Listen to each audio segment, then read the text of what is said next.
than anything. You're more than gold, more than anything. Oh Lord, you're everything to me. I will never let you go, never ever let you go. Your love is higher, higher than the heaven. Your mercy is deeper, deeper than the earth. Your grace is wider, wider than the ocean.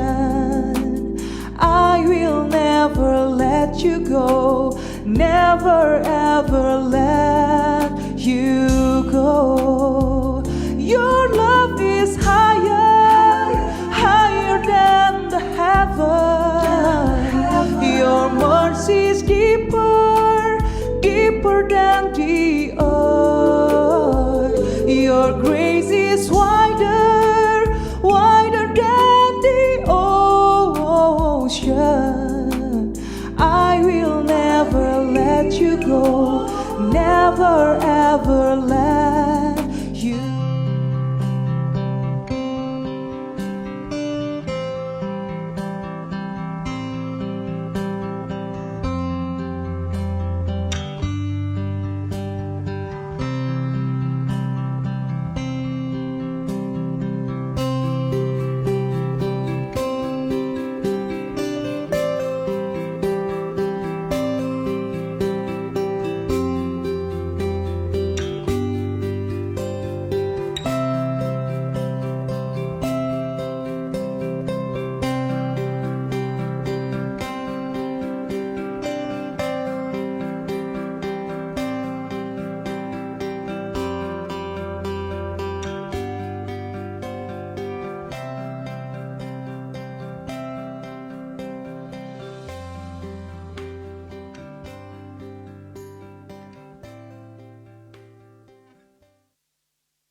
Shalom, selamat pagi Bapak Ibu Saudara yang terkasih.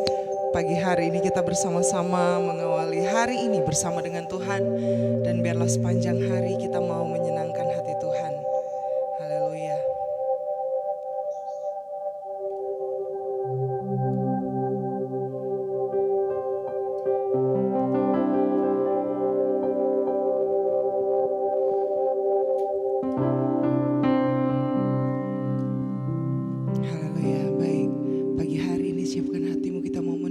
Suara Tuhan, kita mau meresponi dan tentunya kita mau bertanggung jawab atas respon kita. Kita mau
tak tergoyahkan, Kau tetap Allah. Oh, betapa dahsyat Engkau Tuhan, pencipta segala yang ada.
belas kasih-Mu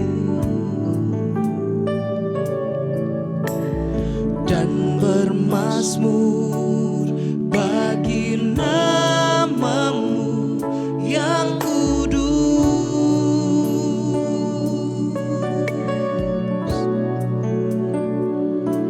Sebab Engkau kebenaranku, padamu ku percaya. Betapa mulianya Tuhanku, ku rindu menyatakan. Tinggikan dirimu mengatasi langit, kebesaran-Mu Tuhan mengatasi bumi. Tinggikan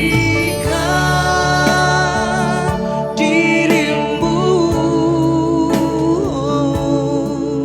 mengatasi langit,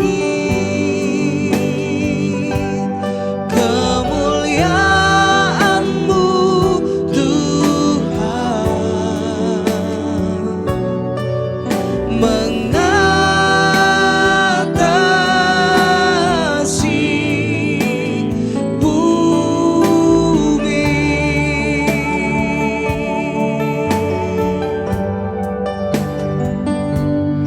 Kemuliaan-Mu Tuhan,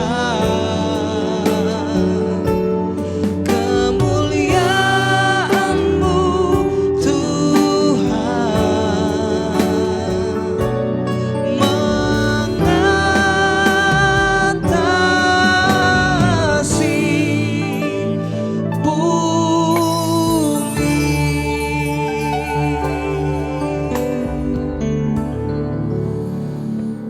Selamat pagi, shalom Bapak Ibu Saudara semuanya dimanapun kita berada. Kita bersyukur di awal minggu di hari Senin kita kembali lagi diberi kesempatan untuk memuji, menyembah serta mendapatkan renungan dalam persekutuan yang indah Deeper Every Morning. Dan pagi hari ini ada bersama dengan kita hambanya Bapak Pendeta Judika Sialoho, Gembala dari Igria yang ada di Jakarta, Bekasi dan Serpong. Terima kasih Pak Pendeta untuk waktunya, kami persilakan. Tuhan Yesus mengasihi kita semua.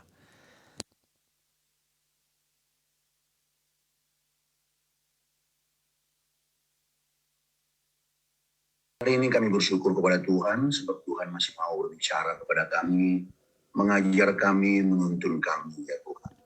Oleh karena itu Engkau mempercayakan hamba-Mu ini untuk menyampaikannya.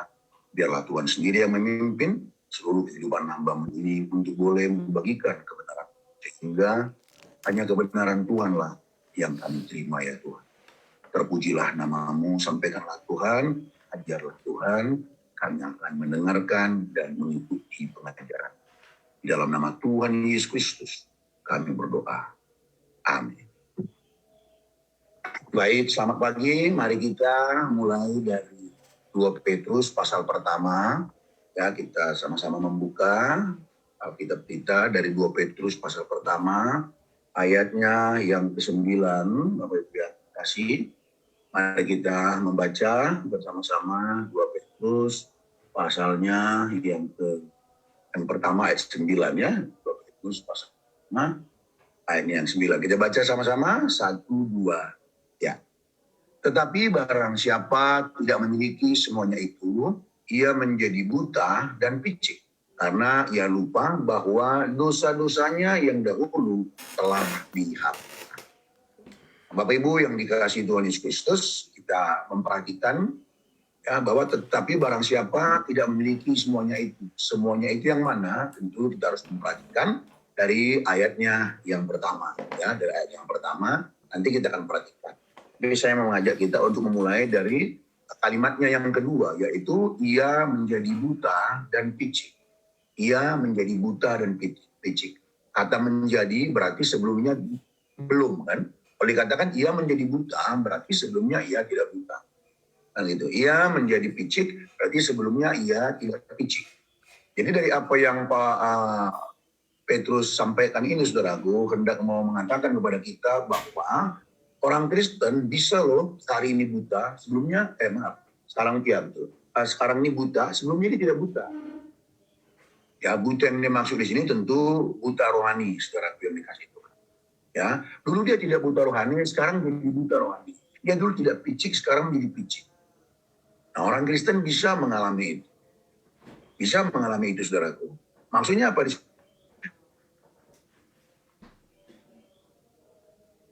Allah, saudara. Dia dulu memiliki iman yang benar, sekarang tidak memiliki iman yang benar. Berubah menjadi buta. Nah, kata buta di sini, saudaraku ya, kata buta di sini seperti orang yang menutup matanya seperti ini sampai kecil, sehingga tidak bisa melihat. Dilakukan dengan sengaja gitu. Itu maksud buta yang dimaksud oleh Petrus. Jadi ada orang yang dengan sengaja, misalnya menutup matanya seperti ini.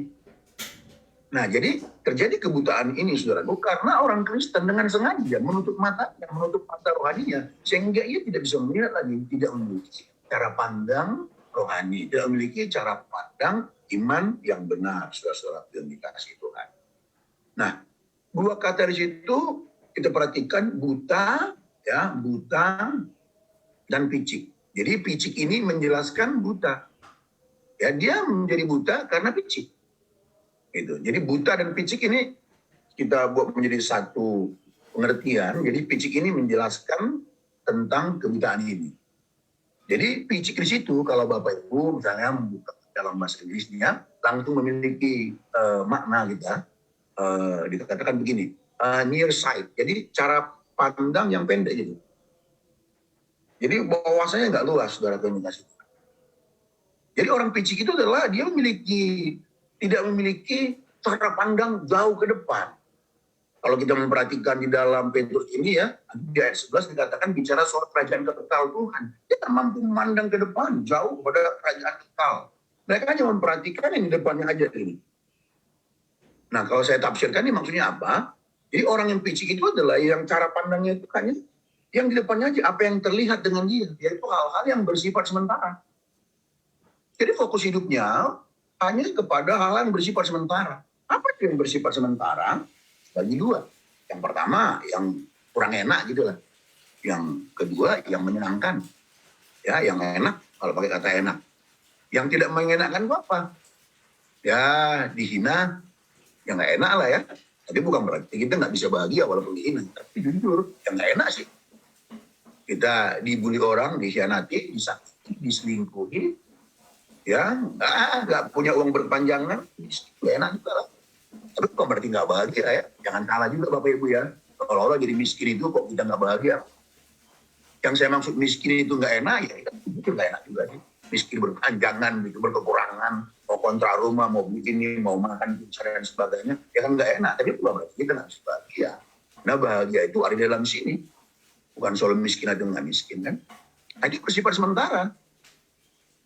Itu bersifat sementara. Yang enak apa? Ya banyak duit, dipuji, disanjung, ya, pasangan hidup kita, sayang sama kita, ya enak sih.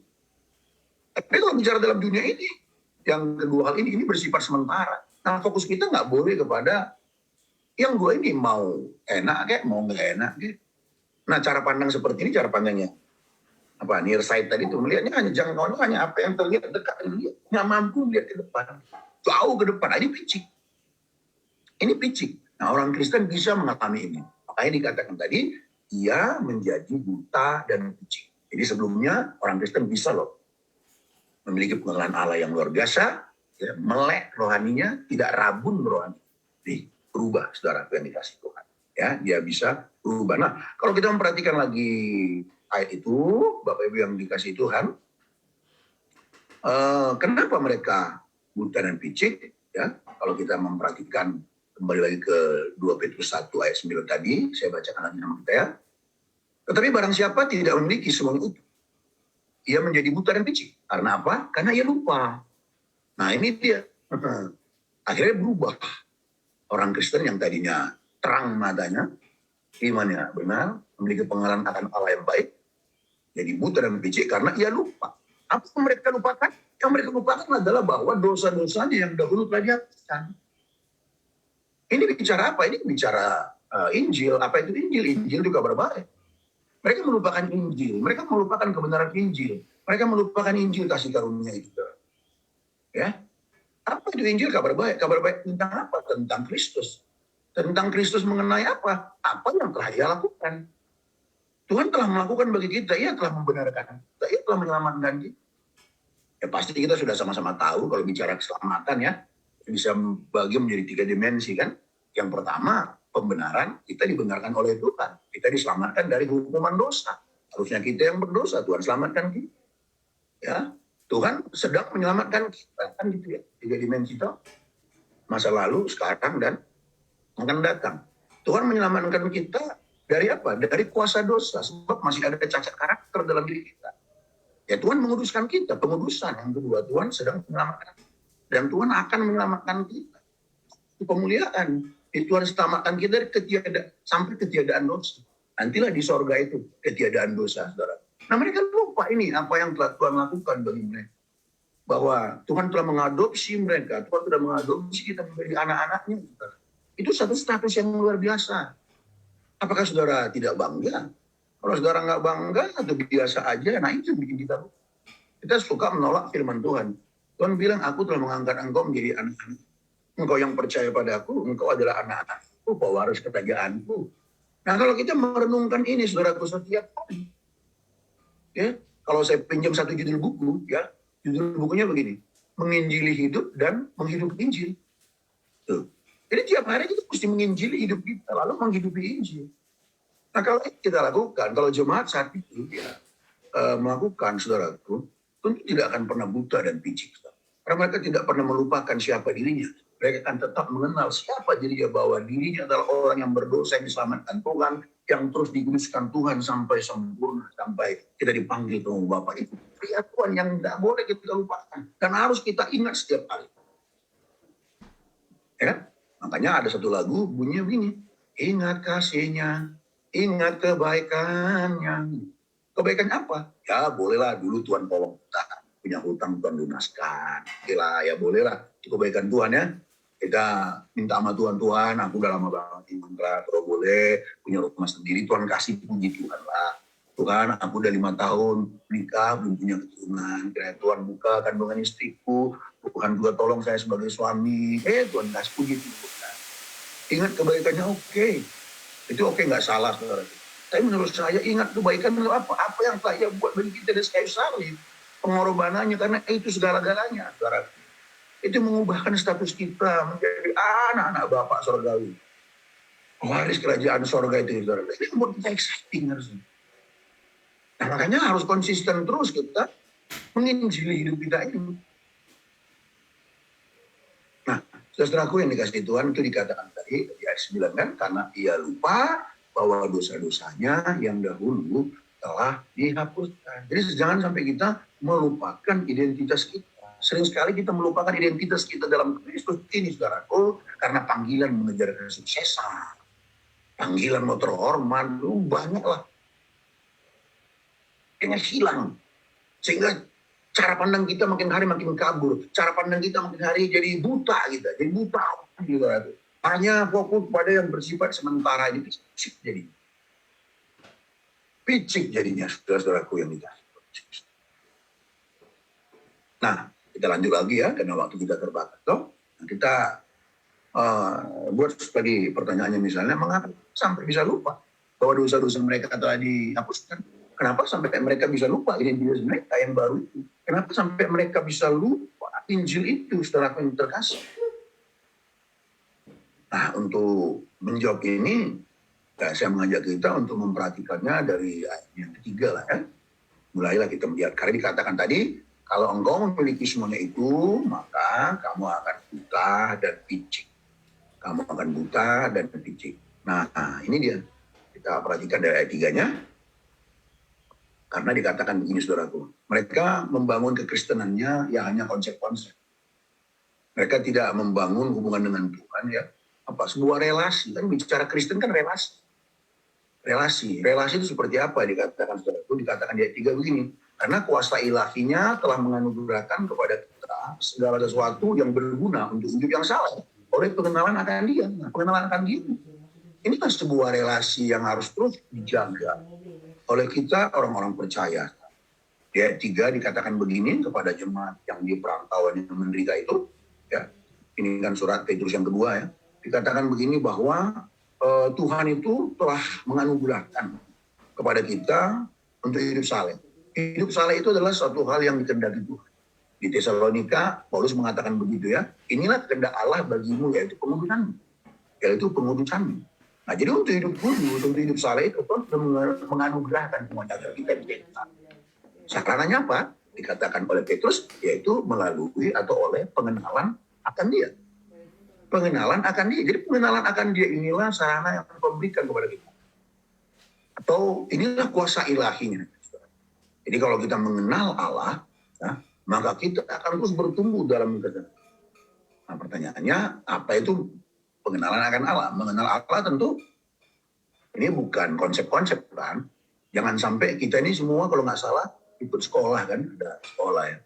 Sekolah Alkitab, sekolah teologi gitu ya. Jangan sampai kita makhluk teologi, tapi tak bertuhan kan gitu. Ini yang kita takutin kan. Kita mampu membuat konsep-konsep. Jadi teologi menjadi sebuah ideologi tok gitu. Mampu lah kita membuat semua menjelaskan semua dengan baik, tapi kita tidak punya relasi. Nah makanya kalau Alkitab menjelaskan mengenal Allah itu, saudaraku itu kan bicara apa? Bicara hubungan pribadi kan? Bicara hubungan pribadi, saudaraku yang dikasih. Kalau kita membangun hubungan pribadi dekat dengan penjahat, lama-lama jadi penjahat. Kalau kita berelasi ya dekat dengan penipu, lama-lama jadi penipu kita. Tapi kalau kita membangun relasi hubungan dengan Tuhan, maka kita akan menjadi seperti Tuhan. Menjadi seperti Tuhan. Ya. Jadi sering sekali Alkitab itu mengajarkan kepada kita bicara soal pengenalan itu seperti hubungan suami istri. Hubungan suami istri satu hubungan yang paling intim, paling dekat, sebuah komunikasi terdekat dari semua hubungan suami istri. Ya, hubungan suami istri yang paling dekat. Ya makanya bahkan di hubungan suami istri maksud saya adalah itu persetubuhan kan gitu. Itu sebuah komunitas yang sangat intim. Jadi kalau bicara mengenal Allah berarti memasuki hubungan pribadi dengan Tuhan di mana ya karakter Tuhan itu akan mengubah kita, akan mewarnai karakter kita sehingga kita berkarakter seperti itu. Ada satu hubungan pribadi ini sulit untuk dibahasakan tapi bisa dialami asal kita mau untuk mengalaminya, saudara. Nah, jadi pengenalan akan Tuhan ini yang mereka lupakan. Mereka yang tidak bangun dengan baik. Akhirnya, saudaraku yang dikasih Tuhan. Nah, kalau kita pun melakukan seperti itu, maka kita pun akan minta dan picik, saudaraku yang dikasih. Dan pengenalan akan Tuhan ini ya, harus bertumbuh. Nah, Petrus, saudaraku yang terkasih, Petrus menguntai ada kualitas di ayat itu nanti. Ada satu kualitas yang luar biasa ya, ada 8 kualitas. Ya kalau dalam ada terjemahan bahasa Inggris dikatakan ya, kalau kalian semua memiliki semuanya itu bahasa Indonesia begitu ya. Barang siapa tidak memiliki semuanya itu, kalau ada terjemahan bahasa Inggris, jadi barang siapa yang tidak memiliki kualitas itu, maka kata kualitas apa itu saudaraku? Itu yang di ayatnya yang ke-5 sampai 7. Nah bicara bagaimana pengenalan akan Allah itu bertumbuh, nah kualitas-kualitas ini harus ditambahkan terus dalam kehidupan iman Kristen kita. Jadi menjadi sebuah kalung lah, saudaraku, diuntai oleh Rasul Petrus, saudaraku dikasih Tuhan seperti sebuah kalung. Jadi dari iman, ya tambahkan apa dikatakan, tambahkan kebajikan. Ya orang yang memahami, merenungkan, menghargai kasih karunia Allah itu berarti menghargai apa yang telah Allah perbuat itu bagi kita berarti itu akan menghasilkan iman yang benar.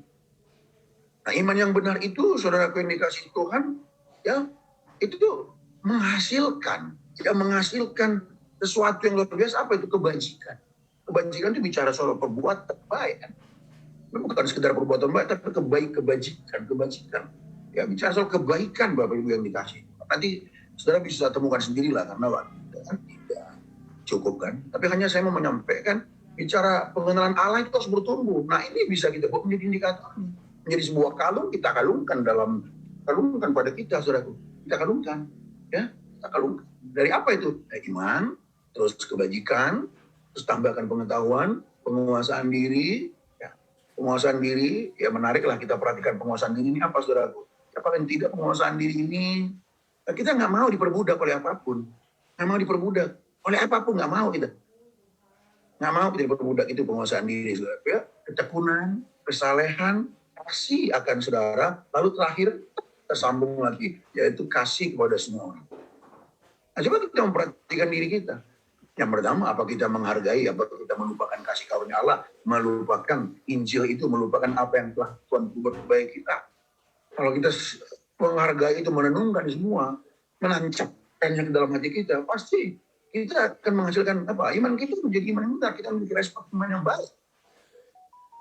Ya, lalu terus kebajikan, pengetahuan, penguasaan diri, ketekunan. Nah ini kita lihat kasih terhadap semua orang. Nah kalau ini nggak nyata dalam hidup kita, maka pengenalan kita akan Allah itu nggak bertumbuh. Nah inilah membuat kita jadi buta dan picik, saudaraku yang kasih. Tapi kalau ini kita miliki, ya, di bagian akhir lah ya. Kalau ini kita miliki, di ayat 8 dikatakan begini. Ayat 8, saya baca ya. Ayat 8 dikatakan begini. Sebab apabila semua dengan berlimpah, kamu akan dibuat menjadi dan berhasil dalam pengenalanmu akan Yesus Kristus Tuhan kita. Jadi pengenalan kita itu berhasil kalau kita terus ya di dalam kalung ini, kalung karakter ini, saudara, yang dikasih Tuhan. Nah, dalam bahasa Inggris kata giat di situ efektif, ya. Kata berhasil di situ produktif. Jadi pengenalan akan Tuhan itu akan membuat kita menjadi orang-orang yang efektif. Pengenalan akan Tuhan itu akan membuat kita menjadi orang-orang yang produktif, ya, dalam hidup yang saleh tadi itu. Sehingga kesalehan itu memang benar-benar menjadi milik kita, saudaraku yang dikasih Tuhan. 10, oleh karena itu, saudara-saudaraku, berusahalah sungguh-sungguh supaya panggilan dan pilihanmu makin tinggi. Supaya engkau tidak pernah tersandung. Baru ayat 11. Ini luar biasa, ayat 11, perhatikan. Dengan demikian, kepada kamu akan dikaruniakan hak penuh untuk memasuki kerajaan kekal, yaitu kerajaan Tuhan dan Juru Selamat kita, Yesus Kristus. Karena kita punya hak penuh. Kalimat ini, saudaraku, dengan demikian dikaruniakan hak penuh untuk memasuki kerajaan kekal. Kalimat ini, saudaraku, mengajarkan kepada kita, atau kita maknai begini. Bagi kita, tidak hanya sebegitunya untuk masuk kerajaan surga. Gimana maksudnya? Kalimat ini maksudnya apa? Maksudnya gini, tidak begitu saja seseorang masuk kerajaan surga. Tidak begitu saja. Dari apa yang kita baca tadi kan, ada satu perjalanan yang panjang, ada satu pertarungan yang panjang. Lalu dikatakan di ayat yang 11 tadi kan, kepada kita diberikan hak penuh untuk memasuki kerajaan Allah. Nah, jadi bagi kita harus pahami, wah iya ya, berarti nggak begitu saja loh masuk surga ini. Tapi jangan salah paham, bukan maksud saya diselamatkan karena perbuatan baik. Tapi orang masuk surga itu ya tidak, terima Yesus teng surga gitu, enggak. Ternyata ada satu perjalanan ini yang dilalui. Jangan salah ya, waktu saya berkata tidak begitu saja seseorang masuk surga, jangan berpikir bahwa, ini Pak Yudhita diselamatkan melalui perbuatan baik ya. Bukan, jangan salah ya. Tapi itu menunjukkan, ada satu perjalanan panjang. Oh, di dalamnya juga ada respon kita, saudara. Itu yang saya maksud. Nah, akhirnya untuk menutup, saudaraku, saya membacakan 3 ayat terakhir, ya. 3 ayat terakhir. Dari ayat 12 ya. Petrus mengatakan begini ya kepada kita. Nah, kalau boleh ya kita lah sebagai hamba-hamba Tuhan, kita sampaikan kepada jemaat kita, saudaraku, begini ya, seperti Petrus. Ya, memang kita jauh lah seperti Petrus memangnya, tapi bolehlah ayat 12 ini kita seperti hamba Tuhan, gembala yang ada ini, pendeta sampaikan kepada jemaat. Karena itu aku senantiasa bermaksud mengingatkan kamu untuk semuanya itu.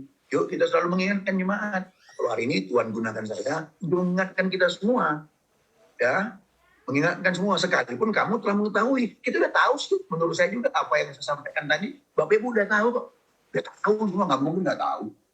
Ya kan? Tapi kita sebagai hamba Tuhan saat kapan kita dipercayakan seperti saya pagi hari ini, senantiasa dia mengingatkan kita, saudara, akan kebenaran itu. Kenapa? Kata Petrus, aku 13, aku menganggap sebagai kewajibanku untuk tetap mengingatkan kamu akan semuanya itu selama aku belum menanggalkan kemah tubuhku ini. Karena ini ditulis memang udah sedikit lagi dia mau mati ini, si Petrus ini. Dia ditangkap gitu kan, diserahkan terbalik. Kurang lebih dia matinya itu tahun 68 Masehi ya. Jadi para ahli mengatakan ini ditulis kurang lebih tahun 66 sampai tahun 68 itu. Ya. Jadi kemudian 14, ya sebab aku tahu bahwa aku akan segera meninggalkan kemah tubuh ini. Sebagaimana yang telah diberitahukan kepada aku oleh Yesus Kristus Tuhan kita. Nah, ayat 14 ini membedakan kita dari Petrus, saudaraku. Ini membedakan kita. Tadi ya aku mengingatkan kalian ya, jemaat ya. Kenapa? Karena ini sudah kewajibanku lah selama aku masih hidup. Sebelum aku meninggalkan kemah tubuhku ini, aku meninggal, aku tak mengingatkan. 14-nya, ini membuat kita beda sama Petrus. Sebab aku tahu bahwa aku akan segera meninggalkan kemah tubuh ini. Sebagaimana yang telah diberitahukan kepada aku pada istri. Nah ini beda kita. Tuhan belum ceritakan sama kita kapan kita mati. Kan? Tuhan belum ada ngomong sama saya, Judika, minggu depan lah kau angkat. Tak ada. Nah, kalau Petrus ini, Tuhan sampaikan kepada dia, saudaraku. Ini sama Petrus. 15 akhirnya, tapi aku akan berusaha supaya juga sesudah kepergianku itu, kamu selalu mengingat semuanya. Akhir kata, baik saya yang men-sharingkan, baik kita yang mendengarkan. Marilah kita terus mengingat kebenaran Tuhan. Kita injili hidup kita sampaikan kepada diri kita seperti Daud. Hei jiwaku, mengapa kau gundah gulana? Mengapa kau gelisah? Bersyukur dong, kau kan anaknya. Nah kita pun seperti itu. Setiap hari ini bangun pagi kita perkatakan. Ini bukan sugesti, maaf saudara. Kita mau menyampaikan kepada diri kita. Ingatkan. Oh, engkau itu anak Bapa di sorga. Engkau itu pewarisnya loh. Siapa saudara sampai bisa jadi pewaris kerajaan sorga? Ini membuat kita bersuka cita. Kalau saya selalu bersuka cita, begitu saya mengingat itu, saudaraku. Saya exciting banget. Karena saya tahu betapa brengseknya hidup ini dulu. Betapa jahatnya, betapa najisnya hidup ini dulu. Lalu Tuhan ubahkan saya. Itu membuat saya bersuka cita, saudaraku. Dan itulah sukacita ilahi yang mengalir dari dalam, saudara. Itu kekuatan kita untuk menghindari dosa, untuk menghindari yang lain. Karena kita nggak bisa. Nah jadi kiranya kebenaran ini terus tertanam dalam hati kita dan Tuhan Yesus memberkati kita selalu. Amin. Amin. Saya kembalikan ke Pak Pendeta Winter. Baik, puji Tuhan, terima kasih Bapak Pendeta Judika yang sudah menyampaikan renungan pada pagi hari ini. Sungguh memberkati kita semua Bapak Ibu Saudara ya. Baik, kami ingin menyapa setiap Bapak Ibu Saudara yang bersama-sama dengan kami pada pagi hari ini. Selamat pagi untuk setiap Bapak Ibu Saudara, Sobat Sema yang menyaksikan melalui media Zoom. Setiap hamba-hamba Tuhan yang ada di sini, ada Pak Siswo, kemudian ada Pak Edi, Pak Yahya, ya, Pak Sulaiman, kemudian ada Ibu Ramona, Ibu Hilda, kemudian ada Bapak Setiadi, Ibu Bella, ada Ibu Putri juga, ada Ibu Mike, dan siapa Bapak Ibu saudara lainnya. Selamat pagi, Shalom. Lalu seluruh jemaat Tuhan dan CNC Family yang menyaksikan melalui Facebook, YouTube, baik secara live maupun setelahnya. Selamat pagi untuk Pak Setio, kemudian ada siapa nih? Pak Bambang dan Ibu Indah. Siapa lagi nih? Pak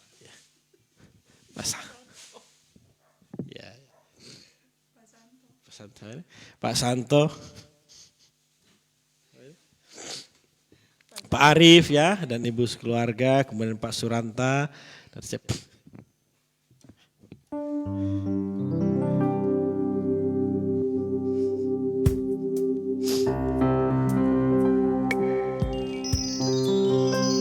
Baik Bapak Ibu, mari kita tutup di Per Every Morning pada pagi hari.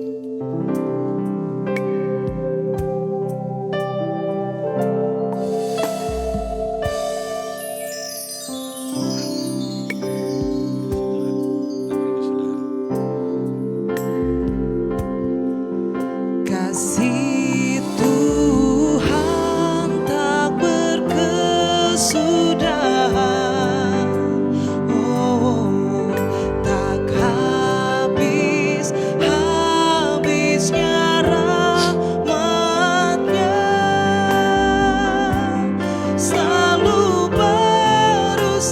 setiap hari, baru setiap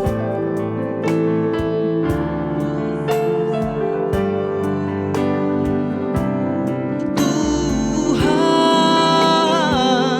besar setiamu.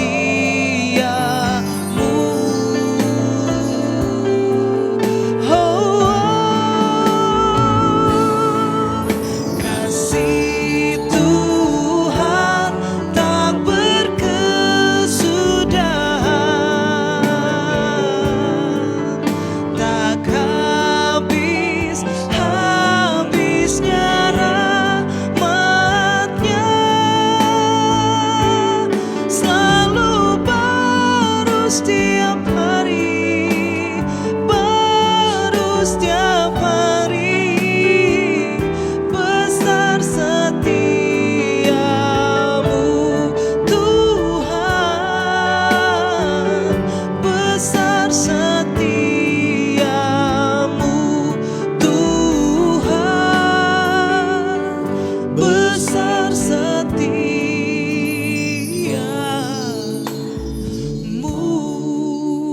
Kami bersyukur Tuhan untuk kebenaran firman yang menegur, menasihati kami, menuntun kepada jalan-Mu.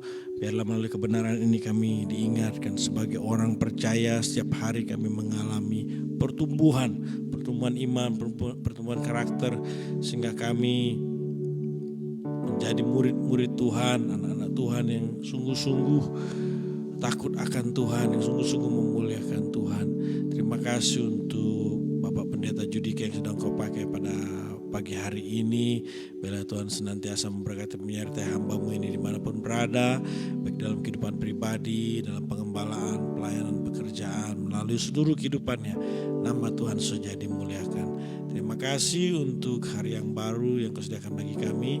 Kami ingin menjalani hari ini bersama dengan-Mu. Tidak ada hal yang perlu kami takutkan dan khawatirkan, sebab kami melangkah bersama Allah Immanuel, Tuhan kami Yesus Kristus, Allah yang menyertai kami sampai pada kesudahannya. Apapun yang jadi bidang profesi pekerjaan pelayanan kami, bersama dengan Tuhan Yesus kami cakap menanggung segala sesuatu. Terima kasih Tuhan Yesus. Sebelum kami berpisah, kami percaya Engkau memberkati kami semua. Bapak Ibu Saudara, terimalah berkat Tuhan. Wajahnya menyinari kita dengan kasih karunia. Tangannya yang kuat menuntun menyertai kemanapun kita pergi. Sehingga apapun yang kita kerjakan dibuatnya berhasil dan beruntung nama Yesus Tuhan dimuliakan. Kekasih Tuhan anak Bapa yang dikasihi murid Kristus yang sejati. Terimalah berkat Tuhan, sukacita, damai sejahtera, persekutuan yang semakin intim dengan Roh Kudus sampai Tuhan Yesus datang kedua kali menjemputmu. Percayalah hidupmu semakin serupa seperti Kristus, bertanggung jawab hidup merindukan langit baru, bumi baru. Kami terima berkat-Mu Tuhan dalam nama Tuhan Yesus yang sudah diberkati, siap jadi berkat bersama kita katakan. Amin. Terima kasih Pak Pendeta Judika, terima kasih Bapak Ibu Saudara. Sampai bertemu besok pagi. Tuhan Yesus mengasihi kita semua. Shalom.